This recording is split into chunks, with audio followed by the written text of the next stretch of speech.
ركز معايا. المرة دي احنا عايزين نتكلم عن حاجة بتضايق معظم المرضى مني. دايما المرضى بيتضايقوا مني في حاجة معينة كده، هي الرابر دام. الرابر دام او العازل المطاطي زي ما بيتقال عليه بالعربي، حاجة مهمة جدا جدا جدا جدا في شغلنا في حشو العصب او الحشو العادي، او حتى لما باجي الزق فينيرز او الزق ايماكس عموما.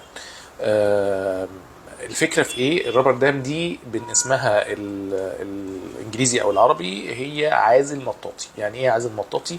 هي بتعزل لي السنان اللي انا شغال عليها عن بقيه الفم، عن اللسان، عن الخد، عن اللعاب، وده اهم حاجه. ف ليه طيب انا محتاجه اعزل السنان عن الحاجات دي كلها؟ عشان اقدر اعمل شغلي بشكل مظبوط.